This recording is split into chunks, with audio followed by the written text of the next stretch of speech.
क्या बिहार चुनाव से पहले तेजस्वी यादव जाएंगे जेल? दोस्तों, बिहार चुनाव के बीच अभी काफी बड़ा खेल देखने को वहां पर मिल रहा है और इसका श्रेय भाजपा को दिया जा रहा है, क्योंकि अब एक ऐसी पुरानी फाइल खोल दी गई है लालू परिवार के खिलाफ, जिसकी वजह से तेजस्वी यादव के लिए, राबड़ी यादव के लिए, साथ ही साथ लालू यादव के लिए भी मामला बहुत खराब होता दिखाई दे रहा है। तो क्या है पूरी बात, कैसे अमित शाह के पुराने बयान अब सामने आ रहे हैं, जिसमें वो ये साफ कह रहे हैं कि अगली बार तेजस्वी यादव को चुनाव नहीं लड़ने देंगे। इसके अलावा दोस्तों, इसी तरह आरजेडी की प्रवक्ता प्रियंका भारती ने भारतीय जनता पार्टी के खिलाफ मोर्चा खोला है। विस्तार से इस वीडियो में आपको बताऊंगी सब कुछ, तो आप हमारे साथ अंत तक बने रहिएगा। नमस्कार, आदाब, आप देख रहे हैं खबर अड्डा और मैं हूं आपके साथ सुम्बुलीरम। दोस्तों, अगर सवाल तेजस्वी यादव के जेल जाने का उठ रहा है, तो सवाल ये भी उठ रहा है कि क्या तेजस्वी यादव से, बिहार के एक तरह से कहें सबसे बड़े स्ट्रॉन्ग कैंडिडेट से, भारतीय जनता पार्टी घबरा गई है? नीतीश कुमार घबरा गए हैं, डर उनके अंदर बैठ गया है, जिसके चलते इस तरह के हथकंडों को अपनाया जा रहा है। ये सब कुछ इसलिए कहा जा रहा है क्योंकि आज बिहार में बहुत बड़ा घटनाक्रम देखने को मिला, जो इस पूरे चुनाव का खेल बदलता हुआ दिखाई दे रहा है। जी हाँ, आप सभी जानते हैं कि विपक्ष के नेताओं के ऊपर ईडी सीबीआई का शिकंजा किस तरह से कसा जाता है, या फिर कहें कि कसवाया जाता है। यहां तक बात चली आती है कि उनकी सदस्यता तक छीन ली जाती है। एक्शन इतने बड़े लेवल पर हो जाता है।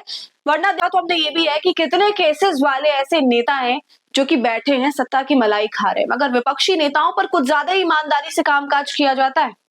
दोस्तों, अभी थोड़ी देर पहले ही खबर आई कि बिहार विधानसभा चुनाव से ठीक पहले पूर्व मुख्यमंत्री तेजस्वी यादव, जो कि इंडिया गठबंधन के संभावित सीएम कैंडिडेट भी हैं, एक भ्रष्टाचार के केस में दोस्तों दिल्ली के राउज एवेन्यू अदालत ने आईआरसीटीसी होटल घोटाले के केस में लालू यादव को, राबड़ी देवी को और उनके बेटे तेजस्वी यादव को, सबको आरोपियों के खिलाफ आरोप तय कर दिए हैं। और जैसे ही ये खबर आई, अमित शाह की धमकी जो है वो आग की तरह फैलने लगी और लोग इस बात की चर्चा करने लगे कि कहीं एनडीए क्या इस बात से डर तो नहीं गया कि तेजस्वी की पॉपुलैरिटी बिहार में किसी भी नेता से कहीं ज्यादा है। इनफैक्ट दोस्तों, लोग तो ये भी कह रहे हैं कि इंडिया गठबंधन तेजस्वी यादव के नाम का ऐलान करने ही वाला था। तो क्या उससे पहले इस तरह की टैक्टिक्स अपनाई जा रही है तेजस्वी यादव की हालत और छवि खराब करने के लिए? तो सबसे पहले अमित शाह का वो बयान मैं आपको याद दिला देती हूँ, जो उन्होंने बिहार में ही दिया। ज्यादा पुराना नहीं है, कुछ वक्त पहले का ही है, जब अमित शाह बिहार आए हुए थे और बिहार में उन्होंने तेजस्वी यादव के लिए बात बोली थी कि ऐसा काम कर दीजिए कि तेजस्वी यादव चुनाव लड़ने लायक ना बचे।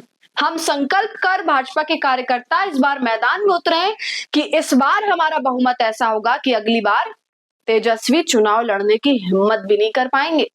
इस तरह से कहा था उन्होंने। अब देखिए इसके बाद क्या खेल हुआ। तेजस्वी यादव ने अमित शाह की इसी धमकी को आज कोर्ट के रुख को आधार बनाते हुए सीधा ललकार दिया अमित शाह को और कह दिया, जब तक दंगाई एवं संविधान विरोधी बीजेपी सत्ता में है और मेरी उम्र है, बीजेपी से लड़ते रहेंगे। तूफानों से लड़ने में मजा ही कुछ और है।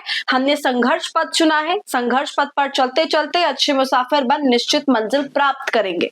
एक महीना पहले बिहार आकर गृह मंत्री अमित शाह जी हमें धमकी दे करके गए थे, हमको चुनाव लड़ने लायक नहीं छोड़ेंगे, हम लड़ेंगे, जीतेंगे, बिहारी है, बिहारी किसी से नहीं डरता। जय बिहार, जय बिहारी। तो देख सकते हैं आप, तेजस्वी ने ना केवल इसको बिहारी अस्मिता का मुद्दा बना दिया, बल्कि ये कह दिया कि एक महीने पहले आए थे अमित शाह, हमको एक तरह से वार्निंग दे करके गए थे, तेजस्वी को चुनाव लड़ने लायक नहीं छोड़ेंगे, लेकिन हम लड़ेंगे।